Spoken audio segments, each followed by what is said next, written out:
Chapter 9. I can't move. Seems as if the sky is swirling around above me. Tree branches going every which way. Ma's face even looks different from down on the ground. Shiloh, of course, goes right over, tail wagging, but all the steam's gone out of me. How long you had this dog up here? She asks. Not one trace of a smile on her face. I sit up real slow and swallow. About a week, I guess. You had Judd's dog up here a week and you told him you didn't know where it was. I didn't say I didn't know. He asked, had I seen him, and I said I hadn't seen him in the yard. That much was true. Ma comes around the trunk of the pine tree, unfastens the wire that holds the fence enclosed, and lets herself in. She crouches down in the soft pine needles, and Shiloh starts leaping up on her with his front paws, licking her face. I can't tell at first how she feels about him, the way she leans back, away from his dripping tongue. Then I see her hand reach out with its short, smooth fingers and stroke him. So we got ourselves a secret, she says at last, and when I hear her say we, I feel some better. Not a lot, but some. How come you follow me up here tonight? I want to know. Now I can tell for sure her eyes are smiling, but her lips are still set. Well, I had my suspicions before, but it was the squash that did it. The squash?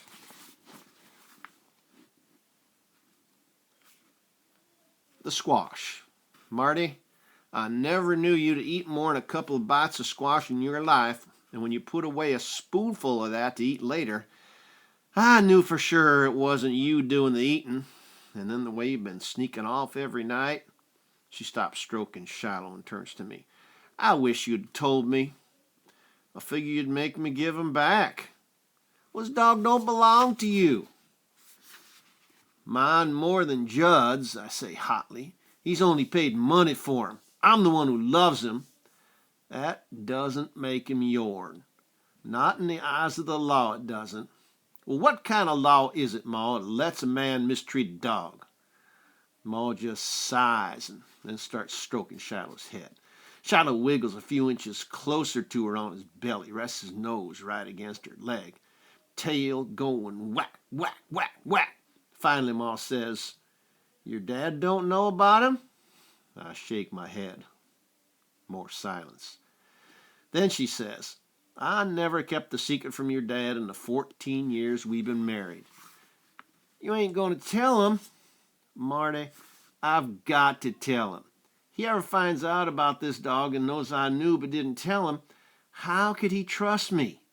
If I keep this one secret from him, he'll think maybe there are more. He'll make me give him back to Judd, Ma. I could hear his voice shaking now. You know he will. What else can we do? I can feel hot tears in my eyes now and try to keep them from spilling out. I turn my head till they go away. Judd Travers ever comes here to get his dog, he'll have to fight me to get it. Marty.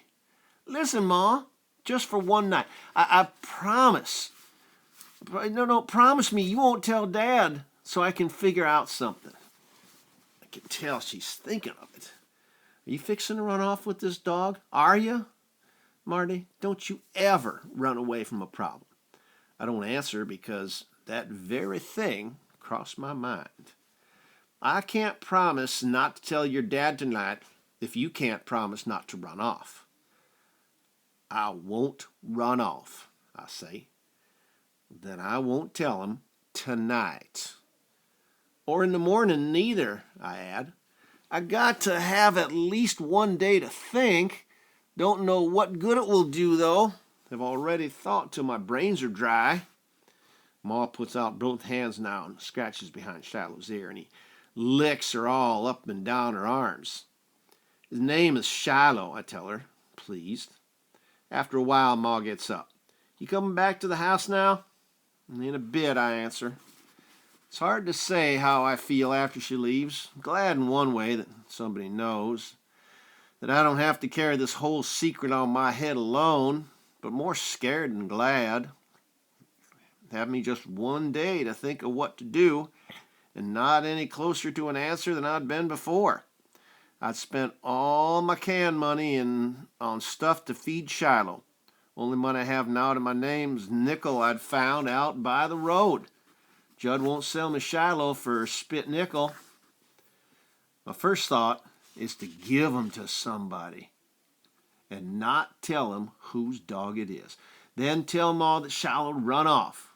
But that would be 2 more lies to add to the pack. Word would get out somehow or other, and Judd would see David Howard or Mike Wells walking his dog, and then the war would really start. All I can think of is to take Shiloh down to Friendly the next day. Draw me up a big sign that says "Free, World's Best Dog," or something like that, and hold it up along the road to Sistersville, hoping that some stranger driving along will get a warm spot in his heart for Shiloh, stop his car, and take him home. And I won't ask him where home is, neither. So when Ma asks where the dog is, I can tell her honest, I don't know. When I get back to the house, Dad's just washing up at the pump, using grease to get the oil off his arms. He's yelling at Dara, Lynn, and Becky, who are playing in the doorway, screen wide open, letting in the moss. I go inside, and Ma's putting dishes away in the kitchen, lifting them out of the drain rack and stacking the plates on the shelf. She's got the radio on and is humming along with a country music song. She sort of blushes when she sees me there by the refrigerator, listening to her sing. I know I'm not going to sleep much that night. I sit on the couch staring at the TV, but not really watching, while Ma gives Becky her bath. Then I wait till Dara Lynn is out of the bathroom so I can take my own bath. Don't know if I'd soaped up or not. Don't even know if I'd washed my feet.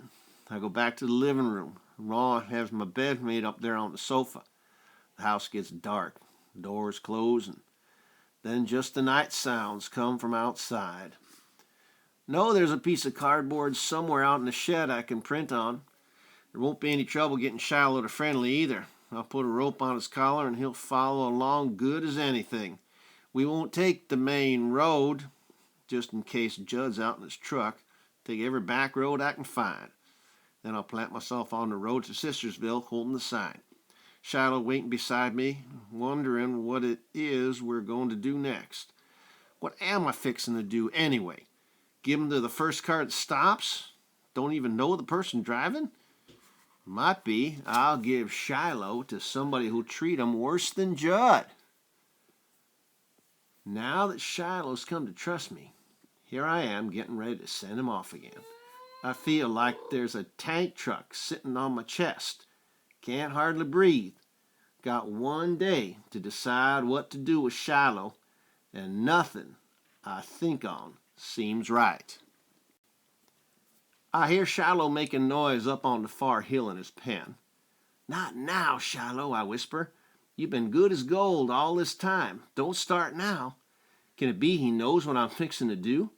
I hear a yelp. A loud yelp, then a snarl and a growl, and suddenly the air is filled with yelps. And it's the worst kind of noise you can think of, a dog being hurt. I leap out of bed, thrust my feet in my sneakers, and with the shoelaces flying, I'm racing through the kitchen toward the back door. A light comes on. I can hear Dad's voice saying, "Get a flashlight." But I'm already out on the back porch, then running up the hill. There are footsteps behind me. Dad's gaining on me. Can hear Shiloh howl like he's being torn in two, and my breath comes shorter and shorter, trying to get there in time.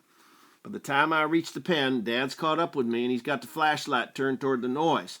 Beam searches out the pine tree, the fence, and the lean-to, and then I see this big German shepherd, mean as nails, hunched over Shiloh on the ground.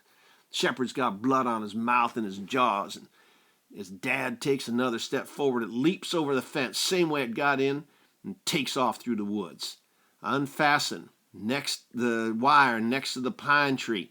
Legs like rubber, hardly holding me up. I kneel down by Shiloh. He's got blood on his side, his ear, a big open gash in one leg, and he don't move. Not an inch. I bend over. my forehead against him, my hand on his head. He's dead. I know it. I'm screaming inside. Then I feel his body sort of shiver and his mouth moving just a little, like he's trying to get his tongue out to lick my hand. And I'm bent over there in the beam of Dad's flashlight bawling, and I don't even care.